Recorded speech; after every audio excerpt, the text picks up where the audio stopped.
시청자 여러분 안녕하십니까? 정부가 내년부터 지자체 교부금의 생활 인구를 반영하기로 하면서 일선 지자체마다 관련 정책을 확대하며 생활 인구 늘리기에 안간힘을 쏟고 있습니다. 목포 MBC는 소멸 위기에 놓인 지역을 활성화시키기 위한 생활 인구 정책이 나아가야 할 방향과 개선책을 알아보는 특집 대담을 마련했습니다. 국회 입법조사처 하혜영 박사와 함께 나눠보겠습니다. 안녕하십니까? 안녕하세요. 네. 박사님, 먼저 생활 인구부터 개념 설명을 좀 해주셔야겠습니다. 생활인구 아마 여러분들이 들어보시기 생소한 개념 같은데요. 네. 특정 지역에 거주하거나 체류하면서 생활을 영위하는 사람인데요. 기존에 아마 주민등록 인구는 들어보셨고 또 등록 외국인 아마 들어보셨을 것 같습니다. 네네.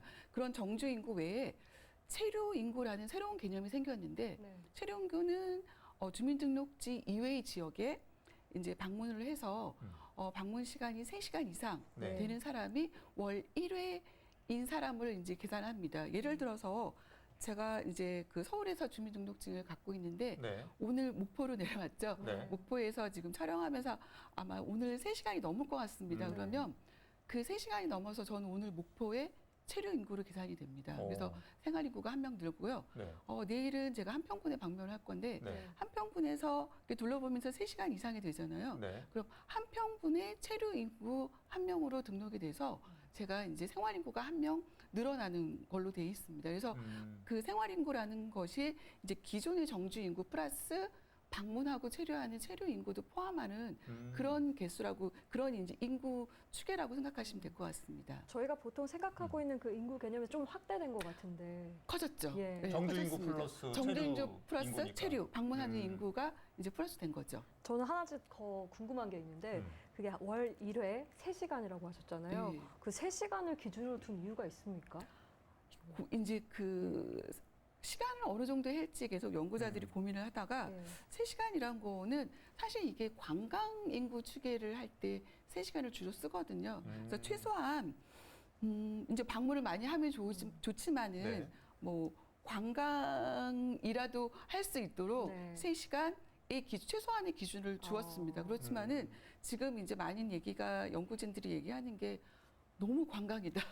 그래서 3시간인 게 너무 관광이기 때문에 네. 통계 자체가 관광 추계로 좀 많이 나오고 있거든요. 그래서 아무래도요. 네. 조금 더 장기적으로 또 오래 머무는 사람들의 기준을 네. 조금 더 길게 잡아야 되지 않은가 해서 지금 체류 인구에 대한 계산 뭐 추계 같은 거가 조금 더 개선책이 필요하다는 논의를 계속 하고 있습니다. 그럼 박사님이 생각하실 때 체류 인구로 잡히려면 몇 시간 정도 이상은 있어야 잡는 게 좀 마땅하다고 보세요? 저는 그래도 하루 이상은 있어야 하루 돼. 24시간이요? 24시간 있어야 되지 않을까 생각이 들고요. 사실 이제 지금 아마 조금 있다가 다시 얘기가 나올 것 같은데 네. 저희가 뭐 장기 체류다. 또 일본에 지금 하고 있는 두 거주 지원 정책이 있거든요. 그래서 네. 그런 정책들은 대부분 한 달 이상을 또 장기 체류로 보고 있습니다. 그래서 체류 개념을 사실 어디가 두는가에 중점이 있는데 네. 저희가 지금 생활인구를 도입한 이유 자체가 그 지역의 이제 인구가 너무 감소해서 네. 오시는 분들이 적기 때문에 지역 활성화를 위해서 네. 하기 때문에 처음은 관심을 두고 방문을 좀 많이 했으면 좋겠고 그 다음에 단기 체류를 좀 더 하고 그 다음에 장기 체류를 해서 정주로 또 이제 아예 사시는 분까지 이런 스펙트럼이 있거든요. 네네. 그러다 보니까 초기에 지금 처음이라도 관광이라도 해서 3시간이라는 기준을 좀 잡았고 아마 조금 더 이게 활성화된다면은 기준들이 조금 더 구체적으로 장기화돼서 그런 기준들이 마련될 것으로 보여집니다. 인구 개념 중에 관계 인구라는 말도 있는데요. 이게 생활 인구랑은 어떤 차이가 있을까요? 비슷하면서도 또 다른 것 같기도 하고요. 조금 다릅니다. 네. 그래서 관계인구라는 거는 그 일본에서 시작된 개념이거든요. 예. 이제 관계인구에서는 이제 관계가 중요한데 특정 지역에 지속해서 그 다양한 형태로 관계를 맺는 사람입니다. 이게 무슨 뜻이냐면 저희가 요즘에 고향 사랑 기부제 하고 계시죠. 예. 예. 네. 목포에 이제 고향 사랑 기부제를 이제 그 하실 수 있는데 뭐 꼭 방문 안 해도 되잖아요. 네. 그래서 그렇죠. 집에서 그냥 클릭해서 고향 사랑 기부제를 드릴 수 있는데 네. 이런 분들은 이제 목포시와 관계를 맺는 거거든요. 이런 분들은 관계 인구라고 하고요. 아. 근데 목포시에서 오랫동안 사시다가 초등고 나오셨다가 대학 때문에 이제 수도권에 오셨어요. 네. 그런 분들도 사실은 목포에 관심이 있으시고 계속 내 출항이니까 고향이니까. 향후분들. 그쵸. 향후분들도 출항민들 분들 그다음에 계속 이제 목포에 관심이 계시고 뭐 특히 이제 무슨 사건 사고가 났으면 뭐 그 성금이라도 내시고 이런 분들이 계시잖아요. 네네. 이런 분들도 관계 인구라고 생각할 수 있죠. 어. 근데 관계 인구는 또 그렇다고 뭐 방문자가 제외되는 건 아니고요. 네. 방문을 하시는 분도 되고 그렇지 않고 방문하지 않지만 이제 그 관계를 맺는 분도 다 포함이 되거든요. 근데 생활 인구라는 거는 방문이나 거주를 기반으로 삼고 있습니다. 그래서 직접적으로 살고 계시거나 네. 아니면 방문을 하시거나 체류하거나 이런 분들이기 때문에 생활 인구하고 관계 인구 비슷하지만 약간 다른 측면이 있습니다. 좀 더 넓은 개념이라고 봐도 조금 더 되겠네요. 넓어요. 네, 관계 네, 인구가. 맞습니다. 조금 더 넓은 개념이라고 보실 수 있어요. 그러니까 실질적으로 방문했냐 아니냐의 좀 차이도 좀 차이도 있고요. 있고요. 예. 그렇죠. 네. 지금 생활 인구 활성화, 아무래도 인구 감소 위기 지역 같은 경우에는 이 생활 인구라도 늘어나야 지역 경제라도 활성화가 될 수 있어서 지역에 여러 가지 시너지가 좀 생길 것으로 예상이 돼서 많은 지자체에서 힘을 쓰고 있는데 정부에서 보면은 고향 올레 등 프로그램을 좀 추진하고 있습니다. 이 대표적인 사례가 뭐가 있는지 알려주시죠. 일단 고향 원래 사업에 선정이 됐다. 네. 그럼 어느 정도 이제 그 성과가 증명된 사업들이거든요. 그 고향 원래 사업이 체류형 생활 인구를 늘리기 위해서 예. 그 행안부가 마련을 했는데 그 선정하는 기준 자체가 지자체에서 이제 운영되고 있던 사업 중에서 네. 어느 정도 성과가 있는 사업들이 공모를 했을 경우 이제 선정을 하거든요. 네. 그래서 이제 만약에 어떤 사업이 더 좋은 사업이다라고 했을 때 최근 이제 그 선정된 사업들을 보시면 될 것 같고요. 사실 고향 사업이 2023년부터 시작했는데 네. 첫 해에는 사실 이 사업이 왜 들어갔지 이런 사업들도 좀 어. 있었어요. 그때 첫 해니까. 근데 작년하고 올해 사업들을 보니까 굉장히 그 조금 지역의 특색이 맞는 사업들이 좀 선정이 돼서 그 눈길을 좀 끌었던 사업들이 있었습니다. 네. 그 올해 2025년도에 5월 달에 이제 12개 사업이 선정이 됐거든요. 예. 거기에 보니까 전남도 있더라고요. 전남 한평군. 맞습니다. 네. 한평군도 한평군에 선정이 보니까 됐거든요. 그 대단한 동네 대동면 오도 이천 플랫폼 사업이 선정이 됐는데 네. 보니까 약간 특이한 게 이제 옛날 고혹을 좀 리모델링해서 거기에 이제 사람들이 저기 방문해서 네. 체험할 수 있는 공간을 만들었는데 거기에 덧붙여서 그 철학학교에서 인문학 강의도 하더라고요. 네. 그래서 이게 이제 두 지역 살기 유형 중에 하나로 선정이 됐었는데 뭐 이렇게 그 특별하게 재밌는 이런 사업들이 좀 있고 올해는 또 런케이션이라고 해서 네. 그 배움과 또 그 베케이션을 같이 연결되는 항목도 생겼습니다. 네. 그래서 요런 무주에서 또 이런 교육 프로그램이 생겼는데 그래서 지금 현재 올해 또 그 선정된 사업들 이런 사업들을 보시면 또 다른 지자체에서 좀 참고하기 좋은 사업들이 많이 있는 것 같습니다. 네, 뭐 런케이션 얘기하셨고 워케이션도 있고 로컬 유학도 있는데 네. 가장 많이 활성화되고 있는 분야는 그래도 지금은 뭐라고 보세요? 두 지역 살기하고 그다음에 워케이션입니다. 네. 워케이션 같은 경우는 또 그 3년 연속 계속 이제 선정되는 분야이기도 하고요. 요즘에 또 그 일자리 다양화되기 때문에 꼭 뭐 수도권에서 하지 않고 또 지방에 내려와서 또 워케이션 하시는 분들도 있기 때문에 그런 측면에서 또 많이 그 유형으로 샀고 또 지자체에서 많이 준비를 하고 계시는 것 같습니다. 네. 지금 통계청과 행안부가 2024년 전국 생활인구 데이터를 발표했잖아요. 그 전체적으로 좀 보면 어떤 유의미한 결과가 좀 있었는지 궁금한데요. 네, 생활인구가 2024년도 발표를 했습니다. 통계청하고 그 행정안전부가 발표를 했는데 네. 분기별로 발표를 했습니다. 4분기로 나눠서 이제 발표를 했는데 네. 전체적인 특징을 종합해서 보면은 체류하신 분들이 평균 한 3일 정도 체류를 하셨더라고요. 네. 3일이요? 예, 그리고 이제 체류 인구가 그 등록 인구, 그러니까 주민등록 인구랑 이제 등록 외국인 수보다 네. 전체적으로 평균적으로 4.7배 정도 많았고요. 오. 예. 근데 이제 그 월별 좀 차이가 있었습니다. 네. 이게 아무래도 여름철에 휴가철이요? 휴가철이죠. 휴가철. 휴가철에 가장 많은 게 체류 인구가 5.9배 정도 높았고요. 그리고 이제 지역별로 한번 봤거든요. 지역별 1분기는 전남 구례군. 구례요? 예, 구례군이 그 18배 체류 인구가 등록 인구보다 많았습니다. 18배나요? 예, 그렇죠. 특별한 이유가 있었을까요? 구례군에서 아마 네. 초기에 또 여러 가지 그 프로그램이라든지 노력을 하신 것 같은데요. 그런데 이제 1분기만 살짝 구례군이었고요. 예. 그 다음에 이제 다른 지역으로 확 넘어갔습니다. 네네네. 그게 2분기, 3분기, 4분기에는 모두 강원도 양양군이 오. 최고 그 체류인구가 많은 곳으로 선정이 됐고요. 네. 예. 그 가장 많은 건 여름철에 3분기에서 양양군은 28배 정도가 체류 인구가 등록 인구보다 가장 많은 인구로 선정이 됐습니다. 아무래도 그 양양이 서핑의 성지로 불리다 네, 보니까 휴가철이다 많은 보니. 네, 인구들이 양양을 방문해서 좀 이런 음. 결과가 나오지 않았을까 싶네요. 맞습니다. 그러니까 이렇게 음. 전국 통계를 좀 뽑아봤을 때 우리가 좀 어떤 걸 이걸 좀 활용할 수 있을까 싶은데요.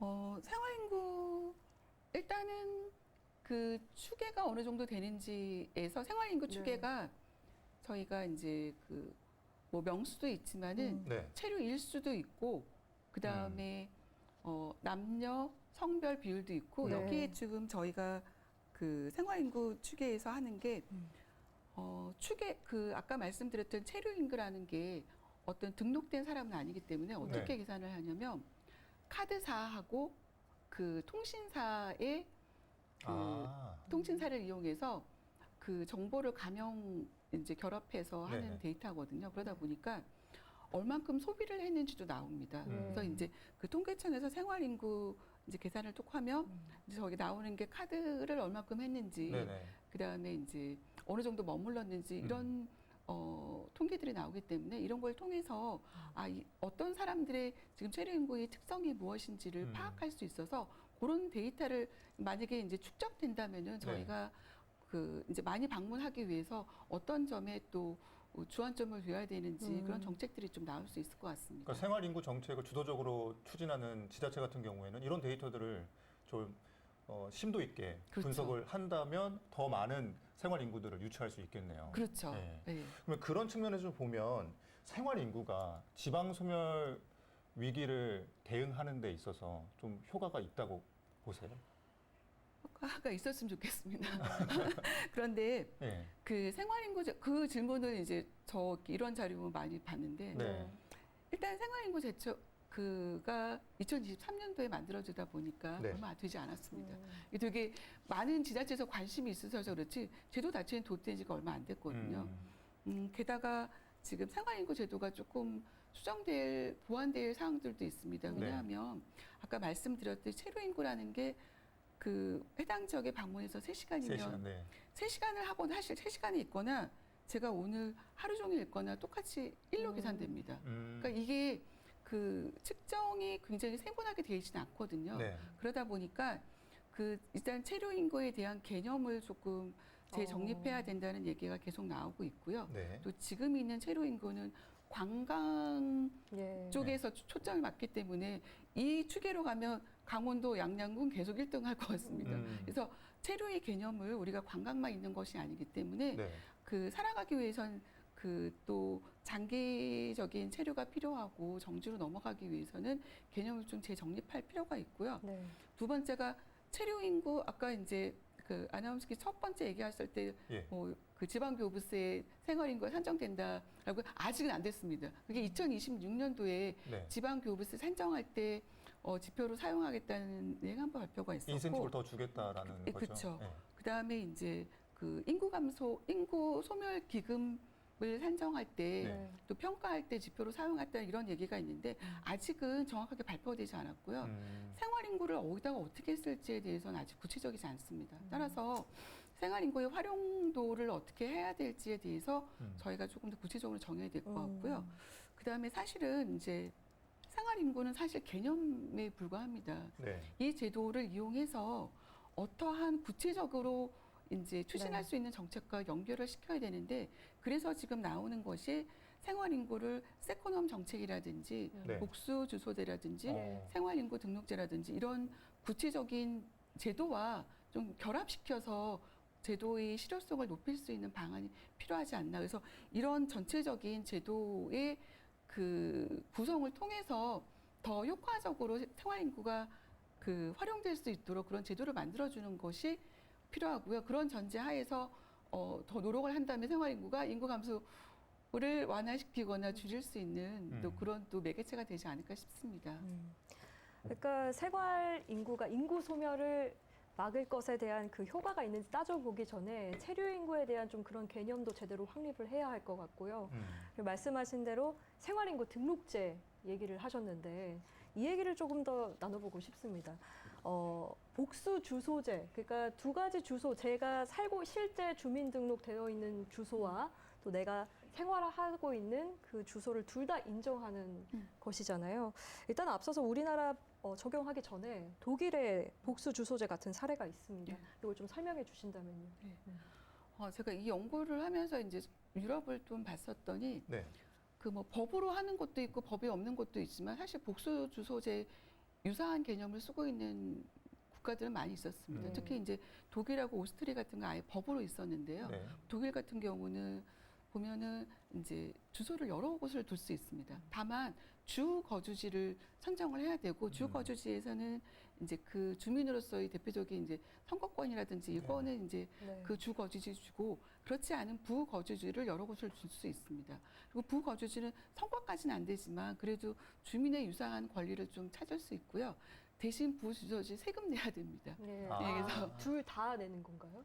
그렇죠. 예. 예, 뭐 세 왜냐하면 개면 세 개 내고 네 개면 네 개 그렇죠. 내고. 예. 근데 그 이제 독일 같은 게 연방 국가이기 때문에 예. 지역별로 좀 차이가 있는데 전에는 안 내던 곳이 있었지만 최근에는 조금 늘어나게 하는 곳도 있고요. 물론 이제 지역별로는 뭐 안 내는 곳도 있지만은 최근에 이제 부주소제 사람들도 세금을 내게 하는데 왜냐하면은 그분들이 이제 체류하면서 쓰레기도 네. 발생을 하고 네. 이제 그 행정 서비스를 사용하기 때문에 또 그런 면에서 이제 일부의 뭐 그렇지만 세금 감면 정책도 많이 있습니다. 그렇지만 이제 세금을 내고 거기에 상응하는 이제 의무를 부과받는 것이죠. 네. 음. 혜택만 받을 수는 없으니까 형평성의 맞아요. 논란도 좀 맞아요. 있을 것 같고요. 맞아요. 주민의 맞습니다. 권리를 행사하니까 맞습니다. 의무도 같이 행사해야 네, 된다. 네, 맞습니다.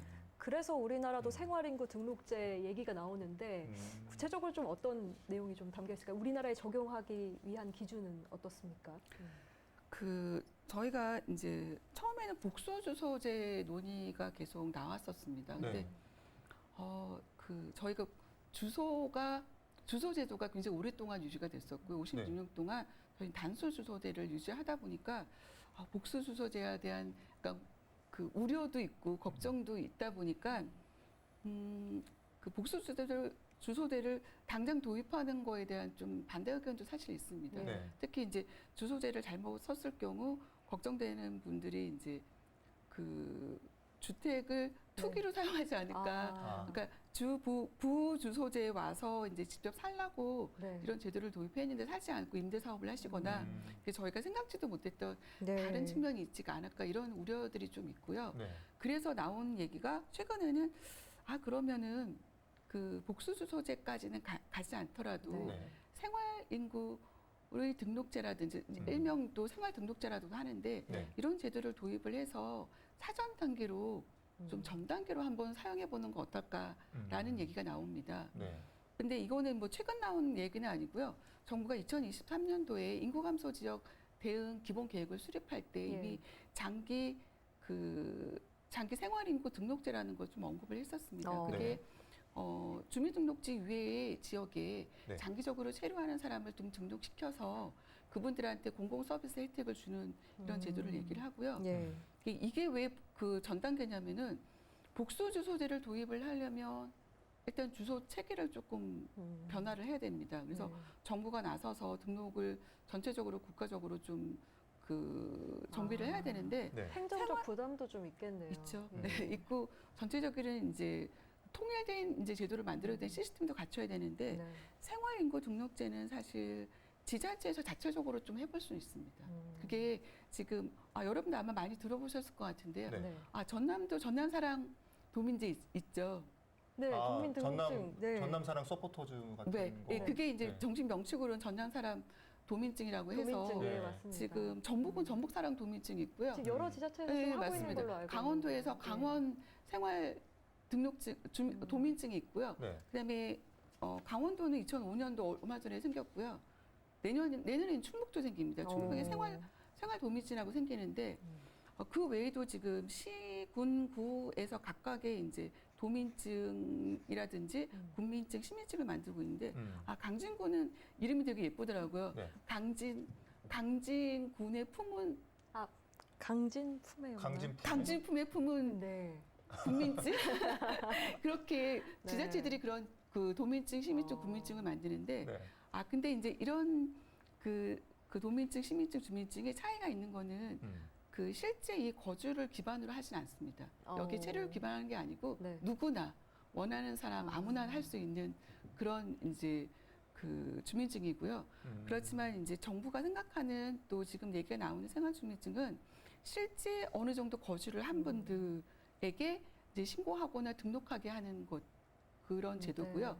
그럴 경우에는 그분들한테 조금 더 많은 혜택을 준다. 지금의 주민증, 시민증은 아마 공공시설 이용할 때 할인받고 네네네. 면제받고 그 정도거든요. 근데 그 정도는 뭐 다른 것들도 할 수 있는데 네. 이제 장기적으로 한 달 이상 뭐 언제 거주를 하실 분들은 이제 등록을 하거나 신고를 했을 경우 네. 그분들에게 조금 더 혜택을 주는 거. 요거는 지자체별로 원하는 지자체별로 할 수 있기 때문에 네. 복수 주소제보다 조금 더 간편하게 하실 수 있을 것 같습니다. 복수 주소제로 나아가기 전에 좀 부담을 덜 수 있기 때문에 한 번쯤 이렇게 시도는 할 수 있겠네요. 시도는 예. 할 수 있는데 음. 이제 성공하려면 아까 말씀드린 것처럼 그 이제 기존에 하고 있는 네. 주민증, 도민증, 시민증 또 문화관광 공사에서 하고 있는 그 디지털 관광 주민증이 있거든요. 네. 그런 정도의 혜택을 뛰어넘는 좀 차별화가 있어야 차별화 되는, 있는 예. 주민의 진짜 필요한 그 정도의 그 혜택이 좀 있어야 되지 않을까 싶습니다. 진짜 매력이 딱 보여야겠네요. 네. 그렇죠. 선명하게. 그렇죠. 왜냐하면 실제로 장기 거주를 했을 때 혜택을 누릴 수 있어야 되니까. 그렇죠. 예. 아. 그리고 박사님 말씀 듣다 보니까 이것도 개념 설정이 굉장히 중요하겠다라는 생각이 듭니다. 아무리 생활 인구 주민증, 뭐 도민증 다양한 이름으로 불리긴 하겠지만 이 생활 인구를 며칠 이상으로 할 건지, 뭐 한 달으로 할 건지, 아니면 분기로 할 건지, 반기로 할 건지 이런 것들도 개념이 딱 정립이 돼야 그 다양한 시민들, 다양한 국민들이 이 생활 인구 도민으로 시민으로 등록을 할 건지 말 건지 결정을 할 거 아니겠습니까?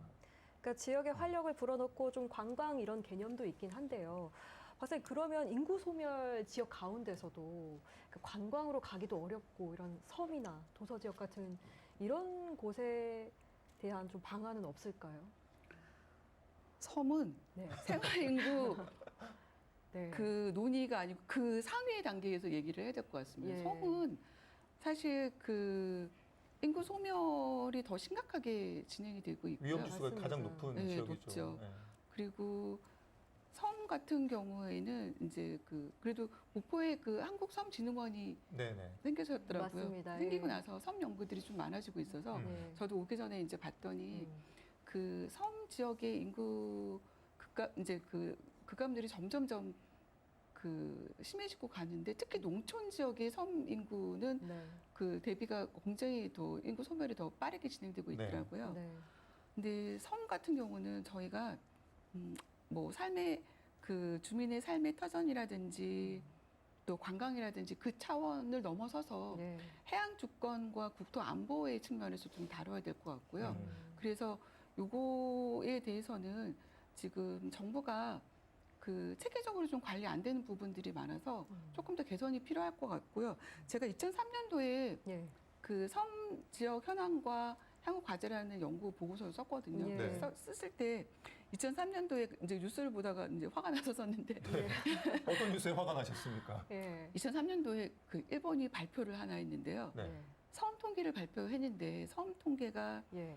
그 기존에 있던 섬 통계 2배가 늘었는데 무인섬이 6,400개에다가 14,000개로 늘었고요. 넘었더라고요. 유인섬이요? 예, 무인섬이. 무인섬이. 예. 그래서 왜 늘어나 봤더니 이제 발표는 측량 기술이 발달을 해서 네. 섬이 많이 발견이 돼서 이제 아, 계산을 그동안 했다고 발견하지 발견하지 못한 걸 못했던 발견했고 그래서 듣고. 아무리 발견을 못해도 섬이 무인섬이 6,000개에서 14,000개가 넘었더라고요. 예. 그래서 그거 보면서 이 개수가 이렇게 그 당시에 섬에 대해서 굉장히 측량을 다시 해본 거죠. 그리고 나서 제가 지도를 한번 봤거든요. 네. 그랬더니 여전히 독도가 다케시마로 표시가 돼 있더라고요. 중요 도시 섬에. 그래서 일본은 이런 측량 기술을 개발해서 없던 섬도 발견하는 판국에 네. 저희가 이 섬 관리에 대해서는 굉장히 정부 체계가 좀 불합리한 측면도 있어서 이거를 좀 개선 필요하다라고 해서 제가 보고서를 썼었는데 사실 유인섬은 행안부 관리를 하고 무인섬은 해양수산부가 관리를 하고 각각의 그 개별 법률마다 그 주관 부처가 좀 다르거든요. 네네. 그러다 보니까 섬 통계도 사실 잘 모아지지 않고 네. 특히나 그 주관 부처가 다르다 보니까 종합적인 계획을 수립하는 데 어려움이 있거든요. 그래서 섬은 생활 인구도 중요하지만 생활 인구 플러스 그 상위 단계에서 국가적인 대비책이 필요할 것으로 저는 보고 있습니다. 일단 통계 자체를 통합할 수 있는 예. 통합해서 정책을 추진할 수 있는 부서 자체가 좀 필요하지 않을까 싶기도 합니다. 그 일본 같은 경우에는 이제 우리나라로 치면 국토부 같은 곳에서 이제 통합적인 관리를 하고 있는데 네. 그 이제 부서들마다 저희가 각각에 있다 보니까 통계도 사실 구하기도 어렵고요. 또 통계뿐만 아니고 각각의 관리라든지 이런 정책들도 개별적으로 하고 있거든요. 그래서 그런 것들을 통합할 수 있는 그런 대책들이 좀 필요할 것 같고요. 또 마침 목포에 섬진흥연구원이 네. 있으니까 섬진흥원, 섬진흥원이 있으니까 거기서 또 많은 연구들을 하고 있어서 또 추후에 계속 또 그 발전이 되지 않을까 싶습니다. 네. 여튼 공동체 관리가 참 중요할 것 같다는 생각이 듭니다. 지역 주민의 입장에서도 어쨌든 이 사람들과 소통이 돼야 되는 부분이니까요. 한 가지 좀 더 드리고 싶은 질문은 지자체 아무리 국가적으로도 법과 제도가 보완이 돼서 이게 생활 인구 정책이 활발하게 진행이 되더라도 결국은 이 지역 주민 플러스 지자체가 의지가 없으면 네. 제대로 이루어지기가 힘들잖아요. 지자체에게 좀 박사님께서 당부하고 싶은 말씀이 있다면 한 말씀 부탁드립니다. 일단은 지자체 많이 힘드시죠. 힘드시는데 그 지자체의 제일 중요한 건 주민입니다. 지자체가 존재하는 이유는 그 지자체의 뭐 SOC 기반 시설 또 행정 서비스를 누구한테 제공하냐? 주민이거든요. 근데 그 주민은 사실 지금은 주민등록자가 있는 그 주민을 얘기를 합니다. 그래서 네. 정주 인구가 없으면 사실 지방은 소멸하지만 지자체는 소멸할 것 같습니다. 지자체가 소멸을 할 것 같은데 그러기 위해서는 이 주민들을 정주 인구를 그래도 유치할 수 있도록 근데 그 노력이 필요할 것 같고요. 네. 물론 이게 어려운 이야기입니다. 그렇지만은 생활인구 제도는 사실 정주 인구로 가는 매개체를 줄 수 있기 때문에 네. 지금 그 생활인구 자체는 단계가 한 3단계 정도 구분할 수 있을 것 같아요. 처음에는 네. 관심 있어서 방문하고 네. 두 번째는 이제 체류를 해보는 거고 더 나가면은 이제 정주를 하는 건데 지자체는 지금 현재는 초기니까 관심 가지고 방문하는 이 1단계를 주로 하시더라고요. 네네. 근데 단계를 조금 더 넘으셔야 될 것 같아요. 이제 체류할 수 있는 단계에 장기적인 체류를 할 수 있는 이 제도가 무엇인지 강준군 반값 여행이요? 여행은 되게 좋은 주제인 것 같아요. 관심을 끌었어요. 네.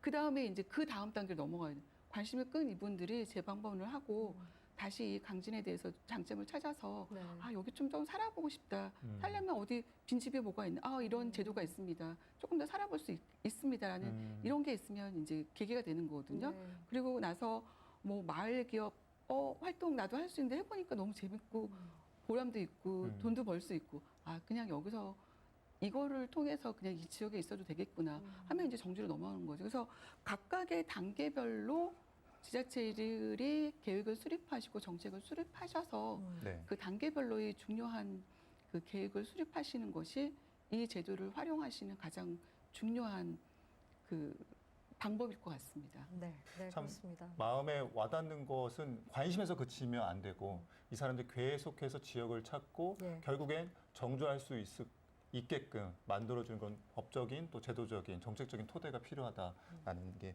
중요한 것 같습니다. 네, 아, 무엇보다 지금- 지역을 네. 살리는 것은 우리 주민들이니까요. 네, 가장 중요한 우리 주민들도 함께 포용할 수 있는 정책이 마련되어야 될 것 같습니다. 네, 지금까지 입법조사처 입법조사연구관인 하혜영 박사와 함께 이야기 나눠봤습니다. 오늘 말씀 고맙습니다. 감사합니다.